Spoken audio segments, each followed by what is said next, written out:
Bismillahirrahmanirrahim. Perkenalkan, nama saya Ahmad Robi'a, NIM 06041181924004 dari kelas Indralaya. Baik, saya akan menjawab pertanyaan yang pertama, yaitu jelaskan pentingnya mempelajari perkembangan dan pertumbuhan anak bagi seorang guru. Kita yang akan nantinya menjadi guru dan sekarang akan menjadi calon guru, hendaknya kita memiliki pengetahuan mengenai perkembangan dan pertumbuhan peserta didik dan anak. Karena nantinya guru akan berperan dalam membentukkan karakter anak itu. Guru harus memahami dan peka terhadap masalah yang dihadapi peserta didik. Guru juga ditekankan untuk memahami pada usia berapa peserta didik mampu berpikir secara abstrak. Selain itu, guru harus mampu memahami setiap tingkah laku peserta didik, baik di segi positif maupun segi negatif. Dan juga seorang guru harus mampu memahami setiap kondisi psikologi peserta didik. Hal ini perlu diperhatikan karena akan berpengaruh terhadap proses belajarnya nanti. Selanjutnya adalah pertanyaan yang kedua. Jelaskan faktor-faktor yang mempengaruhi pertumbuhan dan perkembangan anak. Pada manusia itu sendiri, parameter dalam mengukur kemajuan pertumbuhannya yang biasa dipergunakan ialah berat badan dan tinggi badannya. Di mana jika organ tubuh diukur beratnya, maka kemajuan atau pola pertumbuhannya akan berbeda-beda pula. Oke. Pertumbuhan dan perkembangan dipengaruhi oleh beberapa faktor nih. Di antaranya yaitu pola asuh, genetik, hormon, dan makanan. Baik, yang pertama yaitu pola asuh. Tahap pertama untuk melihat mengenai tumbuh kembang anak adalah mengenai pola asuh yang dilakukan oleh orang tua.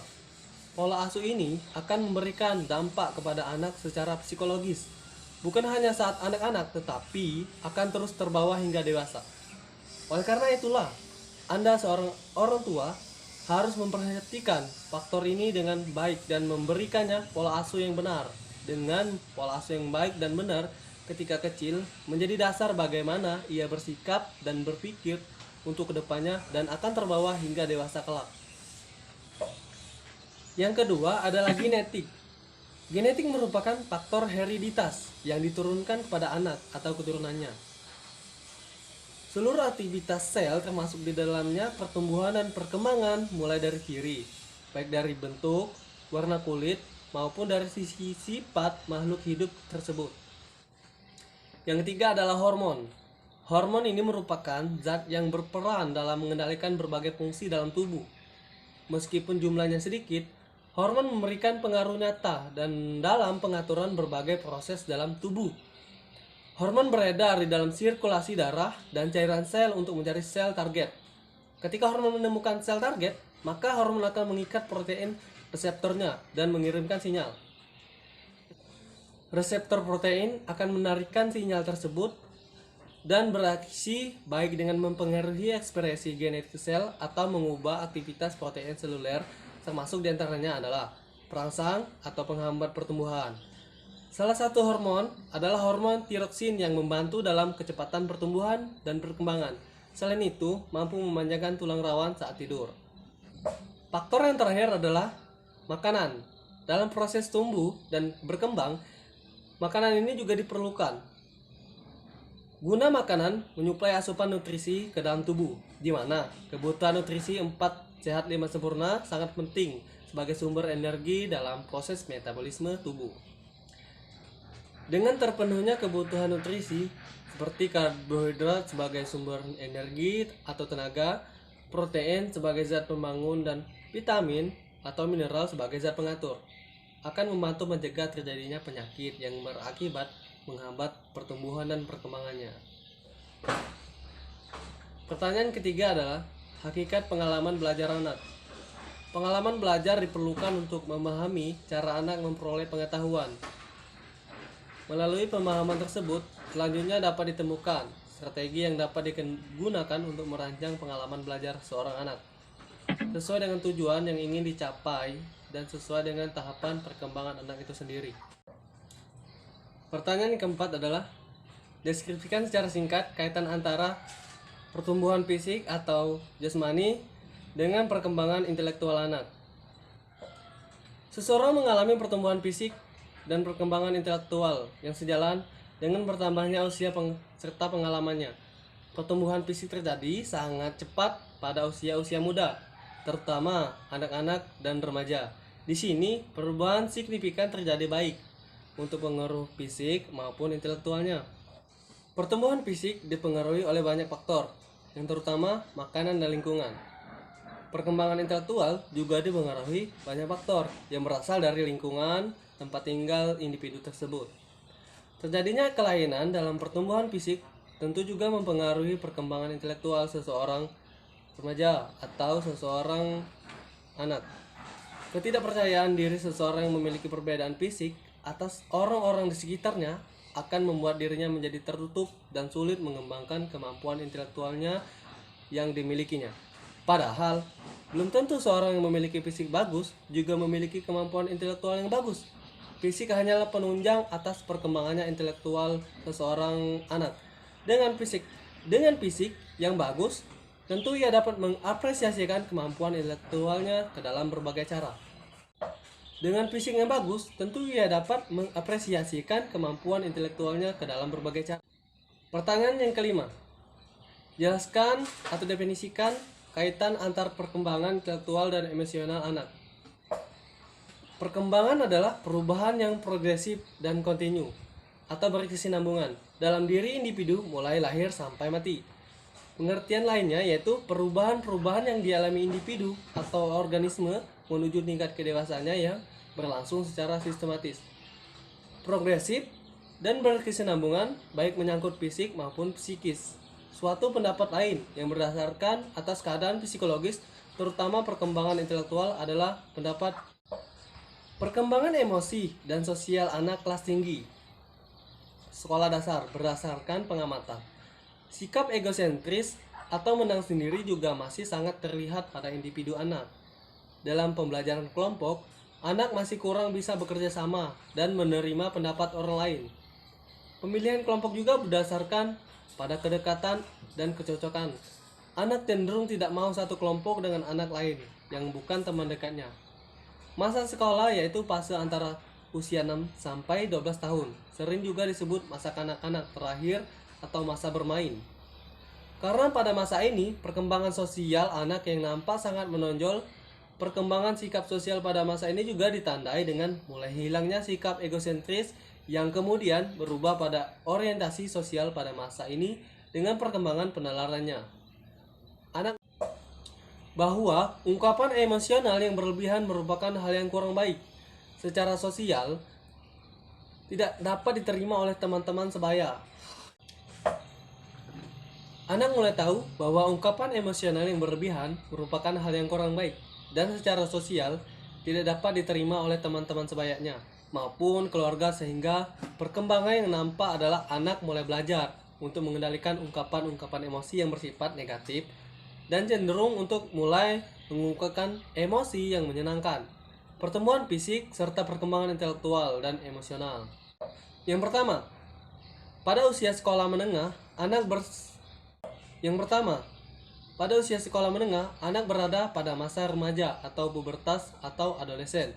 Yang kedua, meskipun perkembangan aspek-aspek kepribadian telah diawali pada masa-masa sebelumnya, puncaknya boleh dikatakan terjadi pada masa ini, sebab setelah melewati masa kini, remaja telah berubah menjadi seorang dewasa yang boleh dikatakan telah terbentuk suatu kepribadian yang relatif tetap. Yang ketiga, sebagai pendidik, kita perlu menghayati tahapan perkembangan yang terjadi pada siswa sehingga dapat mengerti segala tingkah laku yang ditampakkan oleh siswa. Misalnya, pada usia sekolah menengah, suasana hati yang semula riang, gembira, bisa secara mendadak berubah menjadi rasa sedih. Pertanyaan yang keenam, deskripsikan secara singkat kaitan antara perkembangan bahasa dan kemampuan bicara. Menurut tokoh psikologi yaitu Jean Piaget, bahwasanya perkembangan kognitif anak mempengaruhi bahasa yang ia gunakan pula. Semakin tinggi kemampuan kognitifnya, maka semakin tinggi pula bahasa yang ia gunakan. Oleh karena itu, segala sesuatu yang berada di dalam kognitif setiap anak akan mempengaruhi pelabelan dan penyebutan suatu objek. Hubungan antara bahasa dan kognitifnya terletak pada pemikiran bahwasanya bahwa bahasa mempengaruhi pandangan anak terhadap dunia dan mempengaruhi pemikiran setiap anak yang memakai bahasa tersebut. Pertanyaan ketujuh. saya disuruh menjelaskan secara bahasa saya sendiri apa itu kebutuhan, dorongan, dan motif, dan berikan contoh dari masing-masing istilah tersebut. Yang pertama adalah kebutuhan. Kebutuhan adalah segala sesuatu yang dibutuhkan manusia untuk mempertahankan kelangsungan hidupnya. Secara ilmiah, melalui pencapaian kesejahteraan, kebutuhan dapat dibedakan berdasarkan tingkatan kepentingannya, waktu, sifat, dan subjeknya. Contohnya adalah makanan, manusia butuh makanan untuk kelangsungan hidupnya. Yang kedua, dorongan adalah proses motivasi seseorang agar dapat lebih bersemangat dan fokus dalam mencapai suatu tujuan. Contohnya, seorang guru memberikan dorongan kepada siswa yang agar siswa tersebut dapat menjadi pandai. Yang ketiga adalah sedangkan motif. Yang ketiga adalah motif. Motif adalah sebuah dorongan yang disebabkan oleh adanya kebutuhan yang harus dipenuhi atau dalam hal lain dapat dikatakan sebagai sesuatu tindakan yang didasari oleh kebutuhan manusia. Contohnya, seseorang bekerja keras untuk mendapatkan uang yang nantinya uang itu dapat digunakan untuk memenuhi kebutuhannya sehari-hari. Pertanyaan ke-8, bagaimana ciri perkembangan sosial pada masa remaja anak? Perkembangan sosial pada masa puber dapat dilihat dari dua ciri khas, yaitu mulai terbentuknya kelompok teman sebaya, baik dengan jenis kelamin yang sama maupun yang berbeda, dan mulai memisahkan diri dari orang tua. Kelompok teman sebaya. Percepatan perkembangan pada masa puber berhubungan dengan pemasakan seksual yang akhirnya mengakibatkan suatu perubahan dalam perkembangan sosial. Sebelum memasuki masa remaja, biasanya anak sudah mampu menjalin hubungan yang erat dengan teman sebayanya. Seiring dengan itu juga timbul kelompok anak-anak untuk bermain bersama atau membuat rencana bersama. Sifat yang khas kelompok anak sebelum pubertas adalah bahwa kelompok tadi terdiri daripada jenis kelamin yang sama. Persamaan seks ini dapat membantu tumbuhnya atau timbulnya identitas jenis kelamin dan yang berhubungan dengan perasaan identifikasi yang mempersiapkan pengalaman identitasnya. Sedangkan pada masa puber anak sudah mulai berani untuk melakukan kegiatan dengan lawan jenis dalam berbagai kegiatan. Selanjutnya adalah melepas dari orang tua. Tuntutan untuk memisahkan diri dari orang tua dan menuju ke arah teman-teman sebaya merupakan suatu reaksi terhadap status intern anak muda. Alam keadaan seperti ini banyak bertentangan antara remaja awal dengan orang tua, di antaranya perbedaan standar perilaku. Remaja awal sering menganggap bahwa standar perilaku orang tuanya kuno, sedangkan dirinya dianggap modern. Mereka mengharapkan agar orang tuanya mau menyesuaikan diri dengan perilakunya yang modern. Selanjutnya, merasa menjadi korban. Remaja sering merasa benci kalau status sosial ekonominya tidak memungkinkan mempunyai simbol status yang sama dengan teman sebayanya, seperti pakaian, sepatu, aksesoris, dan lain-lain. Pada usia ini, ia paling tidak suka jika diperintah mengerjakan pekerjaan rumah. Selanjutnya, perilaku yang kurang matang. Biasanya orang tua mengembangkan pola menghukum bila para remaja mengabaikan tugas-tugas sekolah, melalaikan tanggung jawab, dan jajan semuanya. Pelanggaran dan menghukum pembuatnya benci kepada orang tuanya. Masalah palang pintu. Kehidupan sosial yang aktif menyebabkan ia sering melanggar peraturan, seperti waktu pulang dan mengenai dengan siapa dia berhubungan, terutama dengan lawan jenis. Metode disiplin. Jika metode disiplin yang diterapkan orang tua dianggap tidak adil atau kekanak-kanakan, maka remaja akan memberontak. Pemberontakan terbesar dalam keluarga terjadi jika salah satu orang tua dominan daripada lainnya. Hal ini menyebabkan pola asuh cenderung otoriter. Baik, terima kasih. Mungkin itu saja yang dapat saya sampaikan. Jika ada salah dan kata, saya mohon maaf. Kepada Allah saya mohon ampun. Saya akhiri. Wabillahi taufiq wal hidayah. Wassalamualaikum warahmatullahi wabarakatuh.